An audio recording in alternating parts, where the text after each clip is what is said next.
All right, let's jump right in. Today, we're diving into something pretty wild, how a scorpion sting, something you might think is just a painful nuisance, can actually cause a massive crisis in, of all places, the operating room.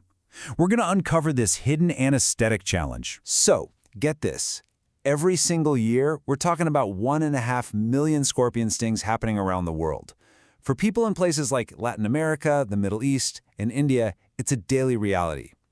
Now, most are minor, but a good chunk of them are potent enough to cause some really serious, body-wide harm. And this is where things get really interesting for an anesthesiologist.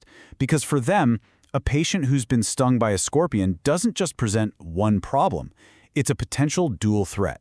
They're facing two completely different and very dangerous challenges that they absolutely have to be ready for. All right, so first up, we've got what we're calling the resistance enigma. And honestly, it's a genuine puzzle that's been baffling doctors for years. I mean, think about it. It's a pretty bizarre question, right?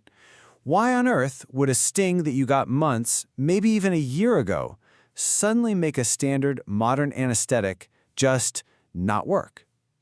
This isn't just a hypothetical.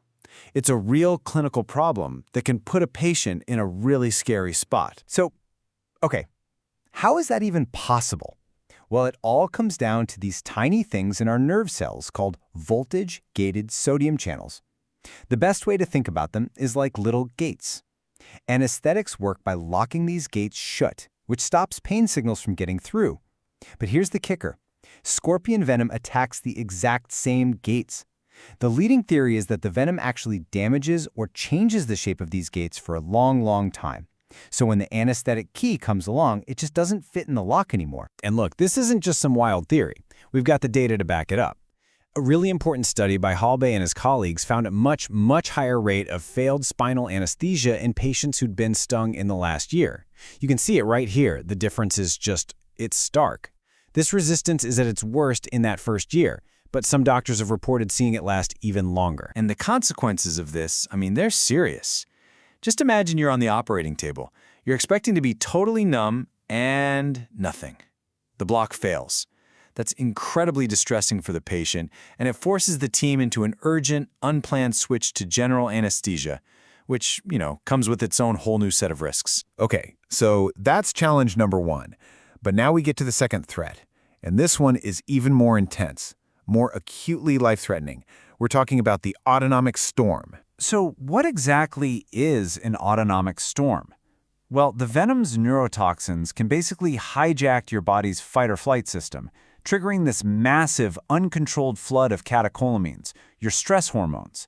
This isn't a normal, controlled response. It's just pure physiological chaos waging war on your body's most vital systems. And the main target of this chaos? Your heart and blood vessels. It kicks off this terrifying two-act crisis. First, you get what's called the hyperdynamic phase. Your heart is racing, your blood pressure shoots through the roof to dangerous levels. But then, the system just gives out. It crashes into the hypodynamic phase. The heart muscle itself gets so weak, so depressed, that it can lead to what's called venom-induced cardiomyopathy and potentially fatal shock. It's an absolute nightmare scenario. And the damage doesn't just stop at the heart. This storm can flood the lungs, causing acute pulmonary edema, which can then spiral into full-blown acute respiratory distress syndrome, or ARDS. To manage a patient in this state, you need the full power of the ICU, aggressive drugs like dobutamine to keep the heart pumping, and a mechanical ventilator just to keep them breathing. So, with these two massive dangers looming, what's in the anesthesiologist's playbook? How did they even begin to manage these threats? Well, it all comes back to something surprisingly simple: being vigilant. Believe it or not, this right here, this is their most powerful weapon. It's not some fancy drug or a high-tech machine. It's a simple, indispensable question. Have you ever been stung by a scorpion? And the answer to that single question sends the entire plan down one of two very different roads. If the patient says no, great, everything proceeds as planned. But if they say yes, everything changes. The doctor has to explain the high risk of the block failing. They might even decide, you know what, let's skip the regional anesthetic entirely and go straight to general anesthesia just to be safe and make sure the patient is comfortable. So, as we wrap this up, it really does all boil down to that one critical question. The real danger here isn't something you fight at the last second.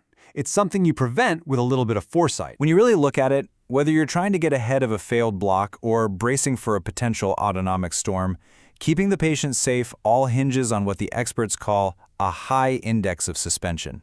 It's such a powerful reminder that a detail that seems totally trivial can actually be a massive red flag. And that really leaves us with one last thing to think about. Yeah, today was all about scorpions, but the lesson here is so much bigger.